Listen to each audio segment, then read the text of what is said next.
telecommunications in Australia involves the availability and use of electronic devices and services, such as the telephone, television, radio or computer, for the purpose of communication.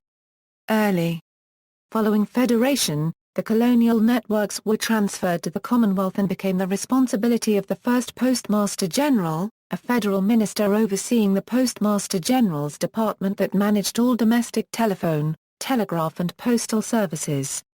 With 16,000 staff, it accounted for 80% of the new federal bureaucracy. That figure climbed to over 120,000 staff by the late 60s. Public phones were available in a handful of post offices and otherwise restricted to major businesses, government agencies, institutions and wealthier residences. 8 million telegrams were sent that year over 43,000 miles of line. There were around 33,000 phones across Australia, with 7,502 telephone subscribers in inner Sydney and 4,800 in the Melbourne Central Business District. A trunk line between Melbourne and Sydney was established in 1907, with extension to Adelaide in 1914, Brisbane in 1923, Perth in 1930 and Hobart in 1935. Overseas cable links to Australia remained in private hands, reflecting the realities of imperial politics, demands on the new government's resources, and perceptions of its responsibilities. On July 12, 1906, the first Australian wireless overseas messages were sent between Point Lonsdale, Victoria and Devonport, Tasmania. Australia and New Zealand ratified the 1906 Berlin Radio Telegraph Convention in 1907. The PMG department became responsible for some international shortwave services, particularly from the 1920s, and for a new coastal radio service in 1911, with the first of a network of stations operational in February 1912. During the 1930s, the PMG became responsible for the Australian Broadcasting Commission. Background to the service: Australia's first telephone service was launched in 1879. The private Melbourne Telephone Exchange Company opened Australia's first telephone exchange in August 1880. Around 7,757 calls were handled in 1884. The Australian networks were government assets operating under colonial legislation modelled on that of Britain. The UK Telegraph Act 1868, for example, empowered the Postmaster General to acquire, maintain and work electric telegraphs, and foreshadowed the 1870 nationalisation of competing British telegraph companies. The nature of the networks meant that regulation in Australia was undemanding, network personnel were government employees or agents, legislation was enhanced on an incremental basis and restrictions could be achieved through infrastructure. All the colonies ran their telegraph networks at a deficit through investment in infrastructure and subsidisation of regional access, generally with bipartisan support. Government-operated post office and telegraph networks, the largest parts of the bureaucracy, were combined into a single department in each colony on the model of the UK Post Office, South Australia in 1869, Victoria in 1870, Queensland in 1880 and New South Wales in 1893. Deregulation and the establishment of Telstra. In Australia, the 1982 Davidson inquiry regarding private sector involvement in delivery of existing proposed telecommunications services recommended ending Telecom Australia's monopoly. In the preceding year, Ozot Proprietary Limited, another government agency, had been established to operate domestic satellite telecommunication and broadcasting services. In practice, Ozot's charter restricted it from acting as a competitor to Telecom, including a prohibition on interconnecting public switch traffic with Telecom's network. Ozot's viability was undermined through restrictions on raising capital, of critical importance given tepid government support and increasing costs. It wasn't until 1985 that Australia's first geostationary communications satellite was operational. By late 1990 it had debts of about $400 million. The Australian Telecommunications Commission was restructured as the Australian Telecommunications Corporation, trading as Telecom Australia, in 1989. That year saw the last domestic telegram handled by Telecom, with responsibility for telegram operations handed over to Australia Post. Proposals for a merger of OSOT and OTC were rejected in favor of disposal of the satellite operator to a non-government entity that would be allowed to compete with Telecom. Immediately following the decision that Optus Communications, a private sector entity owned by a consortium that included Bell South, would be given Australia's second general carrier licence, purchased the satellite assets, with many of the non-satellite assets remaining with the government as part of Telstra. Cable and Wireless, privatised after several decades of UK government ownership, took a controlling stake in Optus in 1998 before control passed to Singtel in 2001. Optus was initially allowed to enter the Australian telecommunications marketplace for national long-distance and international telephone calls, with other players prevented from entering the general telephone market until 1997, and pro-competition mechanisms under the Trade Practices Act 1974, such as guaranteed access to Telecom's existing infrastructure on reasonable terms, meant to ensure its viability. Telstra also faced competition in market niches such as long-distance corporate voice and data services, with AAPT active from 1991.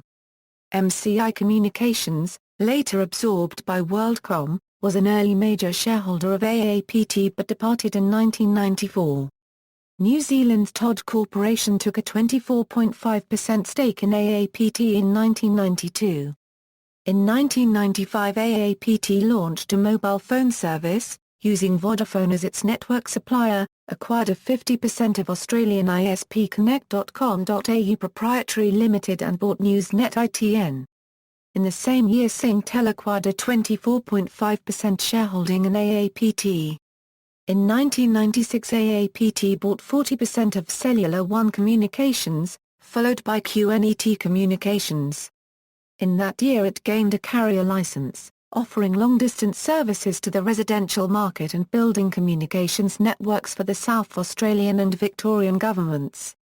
It subsequently moved to 100% of Corptel Communications, its AAPT Sattel satellite joint venture, Connect.com.au and Cellular One.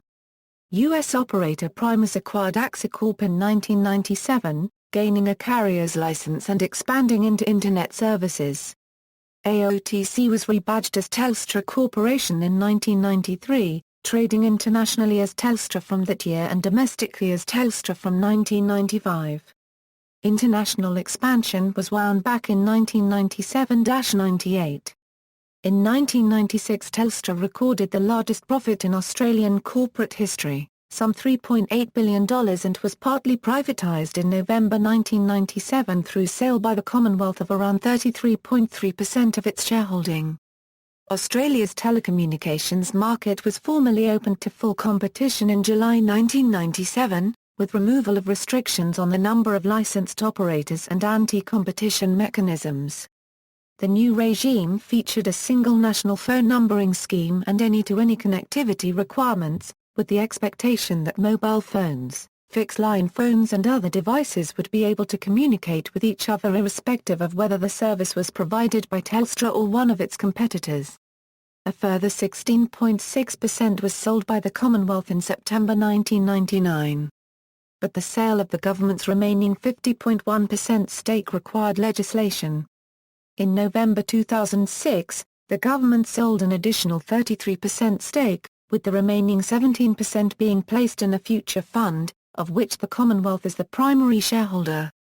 At the end of 1998, there were over 20 licensed telecommunications carriers controlling facilities in Australia, with several hundred other entities using those facilities to provide services to consumers. That number had climbed to 99 by May 2002.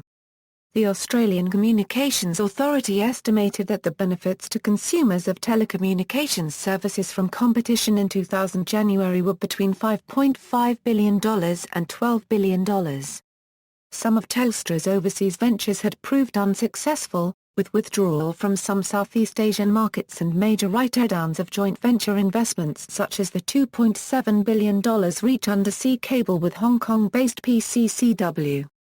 Satellites are used to provide telecommunications services in very remote areas. These are primarily the Optus satellites C1D1 and D2.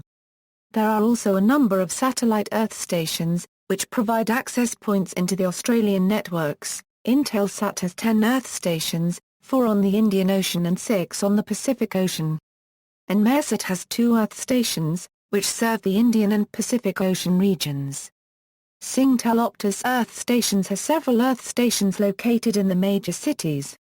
Submarine cables. Australia is linked to the world by several fibre optic cables, Southern Cross cables to New Zealand, Hawaii and the U.S. mainland with a capacity of 620 Gbps, with planned upgrade in Q2 2012. Southern Cross cables to Fiji, Hawaii and the U.S. mainland with a capacity of 620 Gbps, with planned upgrade in the Q2 2012. Australia-Japan cable to Guam and Japan. Primarily used as an alternative path to the United States with a capacity of 320 Gbps. SeaMe 3 to Indonesia and on to Asia, Middle East, the United States and other destinations with a capacity of 40 Gbps. APNG2 to Papua New Guinea with a capacity of 2x565 Mbps. Jazaros to Indonesia with a capacity of 5 Gbps. Gondwana 1 to New Caledonia. Tasman 2 to New Zealand.